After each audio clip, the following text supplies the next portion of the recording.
Today's episode is sponsored by BetterHelp. One of the best things about BetterHelp is that treatment is discreet and convenient.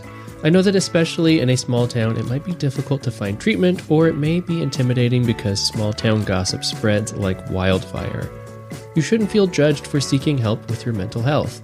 But if that's what's been holding you back, fear not, BetterHelp is here to save the day. BetterHelp is customized online therapy that offers video, phone, and even live chat sessions with your therapist, so you don't have to see anyone on camera unless you want to. It's much more affordable than in-person therapy, and you can start communicating with your therapist in under 48 hours. And thanks to the great people at BetterHelp, I have a special offer for Obscure History listeners. You can get 10% off your first month of professional therapy at betterhelp.com/obscure. That's betterhelp.com/obscure. Thanks again to BetterHelp for sponsoring this episode.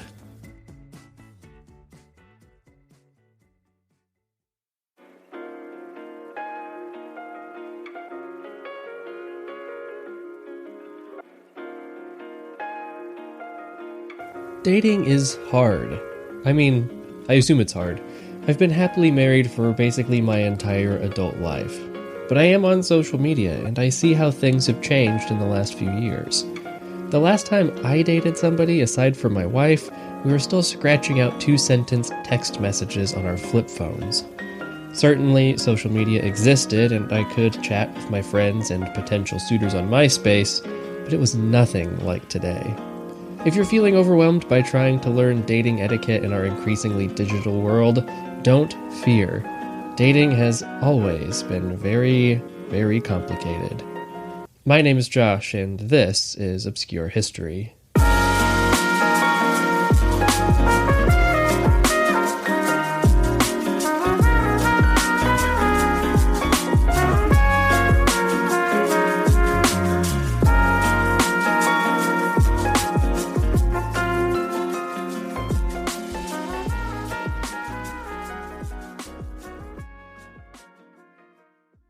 If you're hoping for some dating advice, this is the wrong podcast for you. My wife and I got married about a month after we turned 20 and have been enjoying our shared lives ever since. In fact, I might be the absolute worst person to get dating advice from, especially in this new scene. It seems that there is a hot new dating app released on the daily, each bearing their own etiquette and feel. In fact, according to Pew Research, while 48% of 18 to 29-year-olds say that they have ever used a dating site or app, the share is 38% among those ages 30 to 49 and even lower for those over 50. At the same time, personal experiences with online dating greatly differ by sexual orientation. Lesbian, gay, or bisexual adults are roughly twice as likely than those who are straight to say that they've ever used a dating platform, 55% to 28%. The data shows that online dating platforms are indeed very popular. But do they help? The research continues. By a wide margin, Americans who have used dating sites or apps in the past year say their recent experience left them feeling more frustrated than hopeful. Other sentiments are more evenly balanced between positive and negative feelings. Some 35% of current or recent users say that in the past year, online dating has made them feel more pessimistic, while 29% say these platforms left them feeling more optimistic. Similarly, 32% say online dating sites or apps made them feel more confident, whereas 25% say it left them feeling more insecure. Those are pretty dour responses, and we're just talking about getting a date. As if that isn't complicated enough, there is still the matter of actually going on the date and acting appropriately. As I obviously don't have experience with this, I had to turn to the internet to see what that's supposed to be like in a post-pandemic 2022.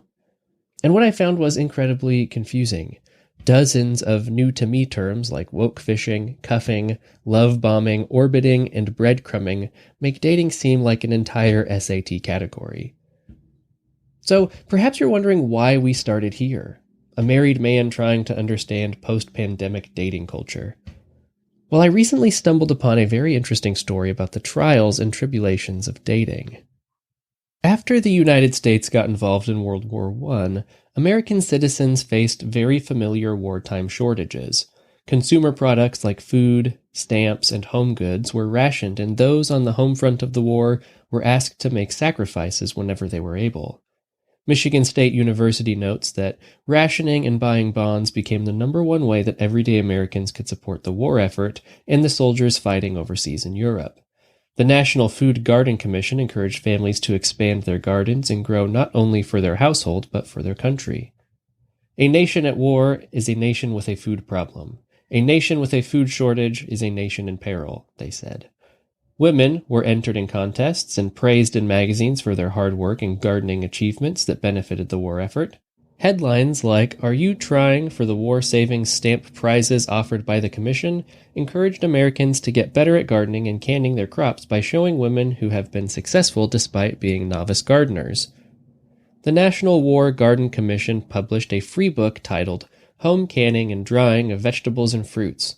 The book not only served as a resource for those starting their own war garden, but it also provided testimonials of experienced gardeners and step-by-step instructions on how to care for numerous fruits and vegetables.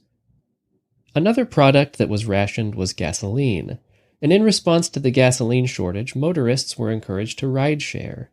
This idea was prudent and reasonable, but there were a couple of very negative and unforeseen consequences. First, it gave birth to a somewhat predatory practice called the jitney. MIT research revealed that in the summer of 1914, the U.S. economy fell into recession with the outbreak of World War I, and some entrepreneurial vehicle owners in Los Angeles began to pick up streetcar passengers in exchange for a jitney, the 5-cent streetcar fare. The jitney idea spread incredibly rapidly. By December 1914, merely 6 months after the idea was believed to have been conceived, Los Angeles had issued 1,520 chauffeur licenses for jitney operation.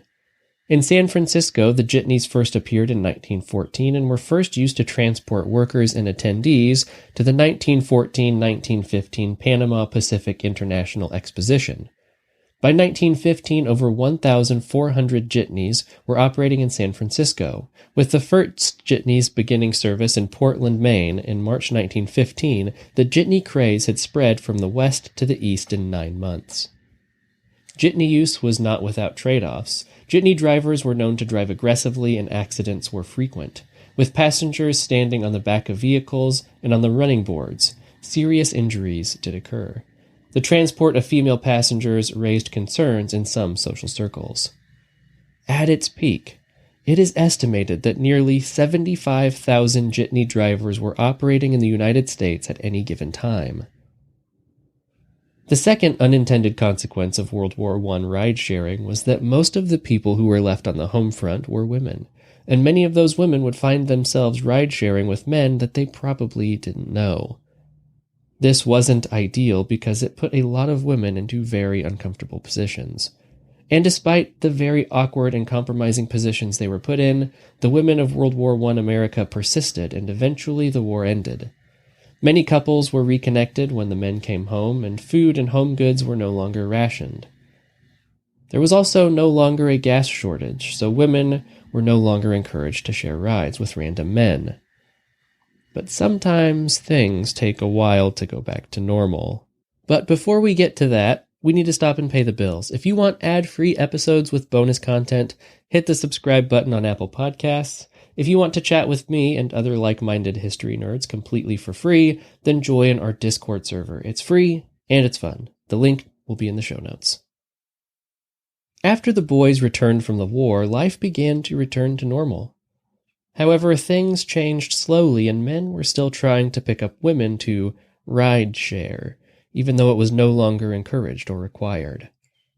The post-war women didn't find this behavior very flattering, and instead felt offended that the post-war men were still trying to put them in compromising positions.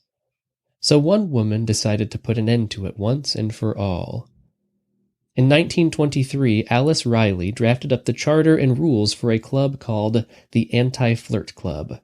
She, along with 9 others, celebrated the first Anti-Flirt Week beginning on March 5th of that year. Unfortunately, due to societal roles of the day, they couldn't directly target the behavior of the men who were causing problems, so they instead targeted women and shared tips and tricks to avoid unwanted attention from men. They invited other women to join the club under the condition that they follow the club's 10-rule structure. They went something like this. Don't flirt. Those who flirt in haste often repent in leisure. Don't accept rides from flirting motorists. They don't invite you in to save you a walk. Don't use your eyes for ogling. They were made for worthier purposes. Don't go out with men you don't know. They may be married and you may be in for a hair-pulling match. Don't wink. A flutter in one eye may cause a tear in the other. Don't smile at flirtatious strangers. Save them for people you know. Don't annex all the men you can get. By flirting with many, you may lose out on the one. Don't fall for the slick, dandified cake-eater. The unpolished gold of a real man is worth more than the gloss of a lounge lizard. Don't let elderly men with an eye to a flirtation pat you on the shoulder and take fatherly interest in you. Those are usually the kind who want to forget they are fathers. Don't ignore the man you are sure of while you flirt with another. When you return to the first one, you may find him gone. Now, interestingly, it seems as if the movement caught on, at least initially. Recruitment articles began appearing in newspapers across the nation, like this one from the Huntsville News in Alabama. What are you going to do about it, girls? This query is being put here following the announcement from Washington that someone has organized the Anti-Flirt Club. The suggestion is made that the pretty young things may not be able to take care of themselves in the face of the advances of scheming he-vamps who seek to entice them to the corner of the drugstore without an introduction. And this someone proposes that an organization be formed to combat the curbstone loafers, the wicked-eye motorist, and the conceited mashers so that they will cease their machinations on the helpless young innocents. What do you think about an anti-flirt club for Huntsville, girls, and how would you like to belong to it? It goes without saying that young women of today boast that they can take care of themselves and do not need advice of older sisters who lived a decade or so ago when it was the fad to wear trailing skirts down the street. But can she? The question resolves itself into two phases. There are two types of girls, one who seek the attention of the sterner sex, and this one who essentially should be admitted to membership in the Anti-Flirt Club, were one formed in the South. Let us take a peep at her as she goes tripping down the street in her high French heel to the tune of her trickling jade earbobs. She casts glances on either side when a scheming male lurks into sight. She puts on her sweetest smile. Then, lo, the spell has cast in some instances. At least the two walk away as genial companions.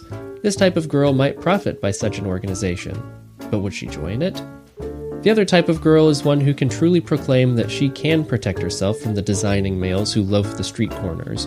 She dresses modestly, and she does not cast sly glances to the right and to the left.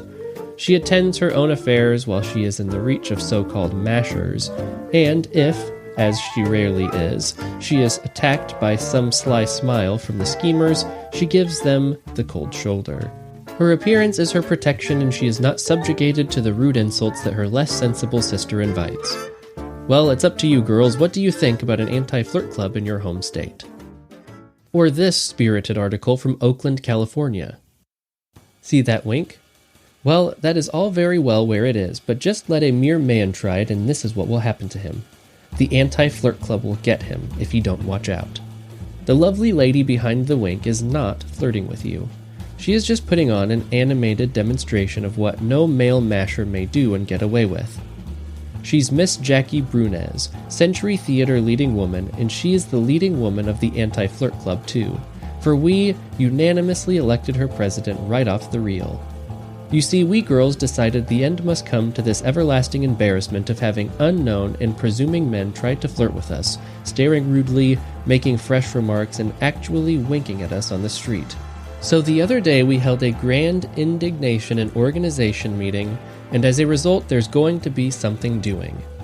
We're going to stage a little old campaign that will make the Ruhr Valley disturbance look like a Sunday school picnic. We're going to gather our forces, and during the week of Monday, March 13th, we'll keep our eyes open for ogling mashers. It's going to be an unlucky date, and a blue Monday for them. For we don't intend to merely pass them by with a hurt look. Oh no. Visualize this little scene. Time. Any day, next week, on any street. Pretty member passing by.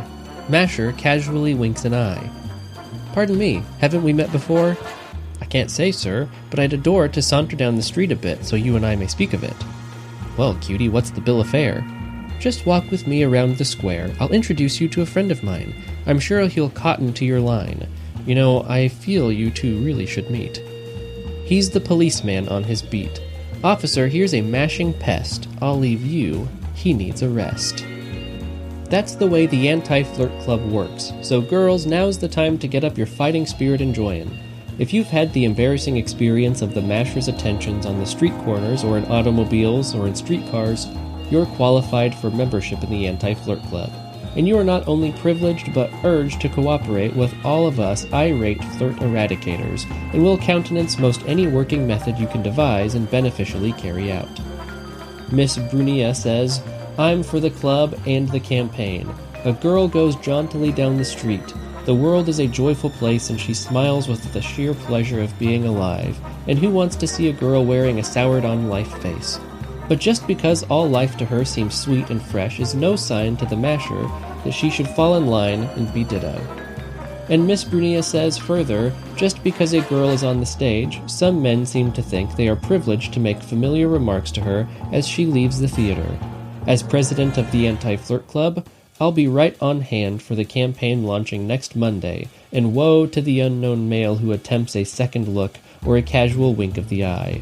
3 cheers for our president. As the Anti-Flirt Club head, she has a book value with me, twice par.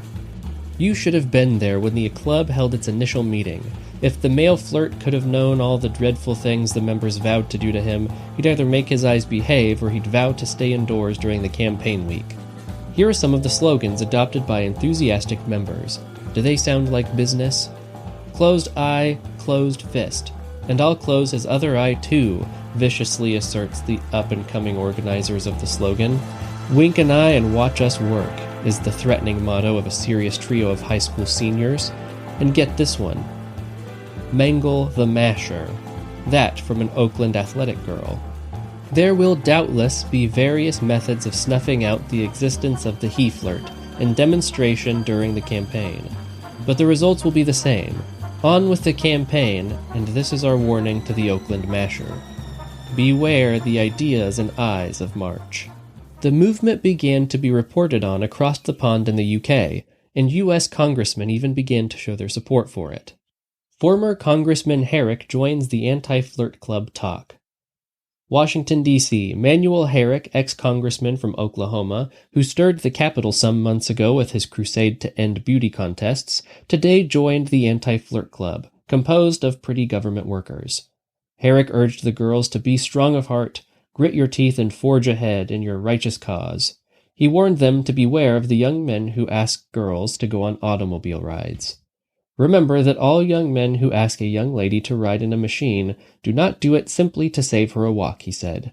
When I read your noble work on putting down the masher, I could not resist coming out here to talk to you and advise you to put a little pepper into your organization and to expect to have to fight a powerful foe. Your ideal is a high and noble one, and if it can survive, it will be most helpful and should be aided, abetted, and commended. Strangely, it seems as if the movement died out suddenly. Despite garnering passionate interest from the public, the first Anti-Flirt Week was the only Anti-Flirt Week. Unfortunately, the last real reference to the Anti-Flirt Club appears in a cautionary tale from the Hamilton Evening Journal in Ohio. A new and tragic light was focused recently on that modern feminine peril, the masher. With the sudden and mysterious death of Mrs. Aurelia Fisher Dreyfus, wealthy Manhattan divorcee. Her death resulted in reopening the inquiry into the equally mysterious murder 7 years ago of the famous Broadway butterfly, Dorothy King. Both these beauties came to a violent end of a trail that began with pickup romance. The case of Mrs. Dreyfus might have been dismissed as just another suicide if it were not for the discovery that she was the mysterious blonde involved in Dot King's murder riddle. The story of their unhappy end aroused police, parents, welfare workers, and sociologists throughout the country in a renewed effort to wipe out the pickup evil. In most large cities of the United States, crusades have been started at one time or another against the automobile masher, the telephone masher, and other types of men who prey upon pretty, unescorted girls. The cases of Dorothy King and Mrs. Dreyfus are now held up as a warning of the fate that might befall any attractive young woman. Indeed, the story of Dorothy King might have been far different but for the harmless telephone flirtation. It began while Dot was trying to reach a friend on the phone. Until then, she was a young woman seeking fame and fortune on the stage. Here, the story of Dot King is interrupted by another famous pickup. Aurelia Fisher's life also would have taken a different turn, but for a traffic signal. While riding in her own automobile on Fifth Avenue, she was forced to stop because of a red light. Another car, also balked by the traffic signals, drew up alongside. The man in the other car smiled at her. She smiled back. There was a hurried conversation before the lights changed. Aurelia had accepted an invitation to attend a dance that night with the stranger. The man at the wheel was Edmund Joseph McBrien. The two became close friends.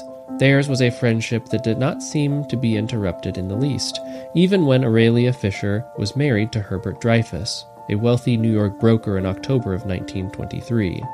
But in 1924, the wealthy Herbert Dreyfus divorced Aurelia Fisher. She and McBrien, however, continued their friendship. The years passed, and perhaps Mrs. Dreyfus forgot about the past. One night last October, she came to the end of the road. It was during a swanky Potomac Boat Club dance in Washington.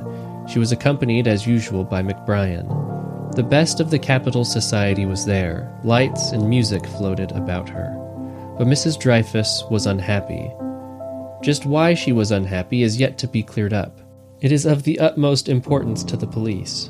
But according to affidavits signed by members of her family, she told one of her sisters that she was afraid. While the rest of her family returned to the lights and music, Aurelia Dreyfus remained on the club's balcony. When they returned, she was not there, but her mangled body was found below. Her jewelry was found nearby. Now the authorities hope to determine just what was behind her fatal plunge.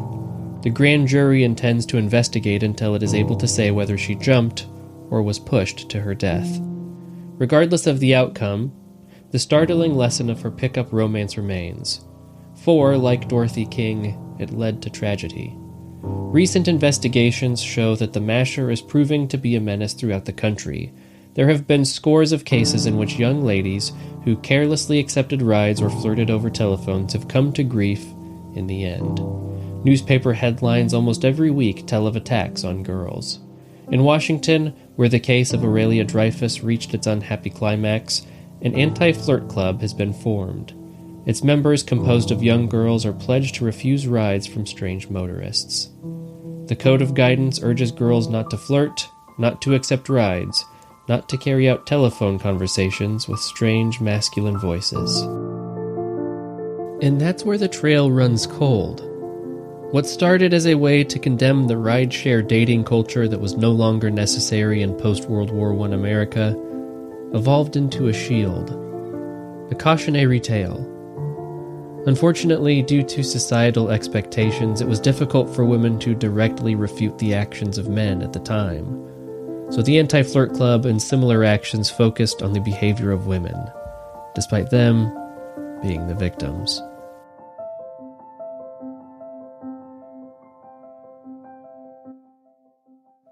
Thank you for listening, everybody. I sincerely appreciate it. Now, this one was a bit of a wild ride. When I first found the articles, it was kind of like, look at this little quirky thing that I found on newspapers.com. And then the more articles that I found, the more serious and disturbing the story became. And I didn't really intend for it to go that way, but sometimes you just have to follow the research wherever it will take you. The first few articles that I found, especially the ones around Washington, D.C., made the Anti-Flirt Club seem kind of like a sort of a cheeky way to reestablish dating norms, since the United States wasn't having to ration gas anymore. And then as I started reading more and more of them, it turned into either weirdly shaming women or being very scary and warning women that they were going to die if they got in a car with a man, which is sad because it was probably very true. But it was kind of a wild one to research. I really had kind of a hard time framing it in a way that made sense. That also kind of was in a narrative sort of progression. Hopefully it was okay. I've never really been this unsure about an episode, but I liked the story. The Anti-Flirt Club is a very interesting, unique little niche piece of United States history that I kind of like. As always, this episode is brought to you in part by Indie Drop-In Network and Earbuds Podcast Collective. Go check out those services if you are just hankering for something new and don't know where to look. Also, join the Discord. It is free. There's history memes. We laugh. We joke. I share details about upcoming episodes. You can even give me an episode idea if you'd like. I am going to be doing one that was suggested by somebody on the Discord server here soon. So it's definitely worth it. If you want to throw something out there, there's a pretty good chance that it might end up on the show someday. Anyways, you guys have a nice week. Thank you for listening.